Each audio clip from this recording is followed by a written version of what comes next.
തലസ്ഥാന നഗരത്തെ നടുക്കിയതായിരുന്നു കേശവദാസപുരത്തെ മനോരമ കൊലക്കേസ്. 68-കാരിയായ മനോരമയെ ഇതര സംസ്ഥാന തൊഴിലാളി മോഷണം ലക്ഷ്യമിട്ടാണ് ക്രൂരമായി കൊലപ്പെടുത്തിയത്. സംഭവം നടന്ന് 4 വർഷത്തിന് ശേഷം പ്രതിക്ക് കോടതി ശിക്ഷ വിധിച്ചിരിക്കുന്നു. പ്രതി ബംഗാൾ സ്വദേശി ആദമലിക്ക് ജീവപര്യന്തം കണ്ണുതടവും 90,000 രൂപ പിഴയുമാണ് തിരുവനന്തപുരം 4ാം അതിവേഗ കോടതി ശിക്ഷ വിധിച്ചത്. അതേസമയം പ്രതി കുറ്റക്കാരനാണെന്ന് കണ്ടെത്തിയതിന് പിന്നാലെ നാടകീയ രംഗങ്ങളാണ് കോടതിയിൽ അരങ്ങേറിയത്.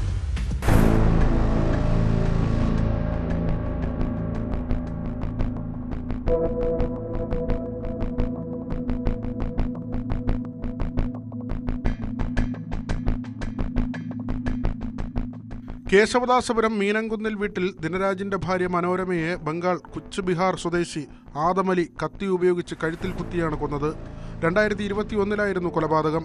മനോരമയുടെ വീടിനടുത്ത് നിർമ്മാണം നടക്കുന്ന വീടിന്റെ ജോലിക്കായാണ് ആദമലി ഉൾപ്പെടെ 5 ഇതര സംസ്ഥാന തൊഴിലാളികളെത്തിയത്. 1 മാസത്തോളം മനോരമയുടെ വീട്ടിൽ വെള്ളമെടുക്കാൻ വന്നിരുന്നതിനാൽ വീടിനെക്കുറിച്ചും താമസക്കാരെക്കുറിച്ചും പ്രതിക്ക് കൃത്യമായ ധാരണയുണ്ടായിരുന്നു. മനോരമയുടെ ഭർത്താവ് വർക്കലയിലുള്ള മകളുടെ വീട്ടിൽ പോയ സമയത്താണ് വീടിന്റെ പിന്നിൽ വെച്ച് കൊല നടത്തിയത്. മൃതദേഹം വലിച്ചിഴച്ച് തൊട്ടടുത്തുള്ള സ്ഥലത്തെ കിണറ്റിൽ തള്ളി.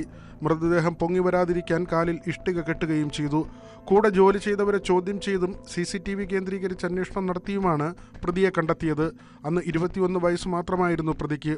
കൊലപാതകത്തിന് ശേഷം ബംഗാളിലേക്ക് രക്ഷപ്പെടാൻ ശ്രമിക്കുന്നതിനിടെ ഇയാൾ ചെന്നൈയിൽ റെയിൽവേ സുരക്ഷാ സേനയുടെ പിടിയിലാവുകയായിരുന്നു. മോഷണത്തിനായാണ് ആദമലി കൊലപാതകം നടത്തിയത്.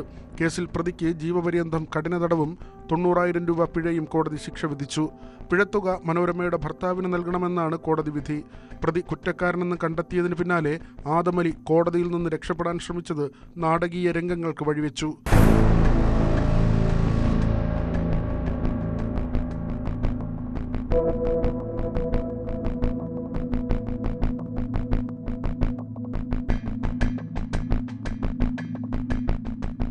തിരുവനന്തപുരം 4ാം അതിവേഗ കോടതിയിൽ നിന്നാണ് പ്രതി ഓടി രക്ഷപ്പെടാൻ ശ്രമിച്ചത്.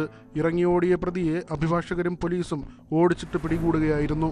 ശിക്ഷാവിധി സംബന്ധിച്ച വാദം ഉച്ചയ്ക്ക് ശേഷം നടക്കാനിരിക്കെയാണ് പ്രതി കോടതിയിൽ നിന്ന് ഇറങ്ങിയോടിയത്. 2022 പിടികൂടുമ്പോഴും ആദമലി ഇതുപോലെ ഓടി രക്ഷപ്പെടാൻ ശ്രമിച്ചിരുന്നു.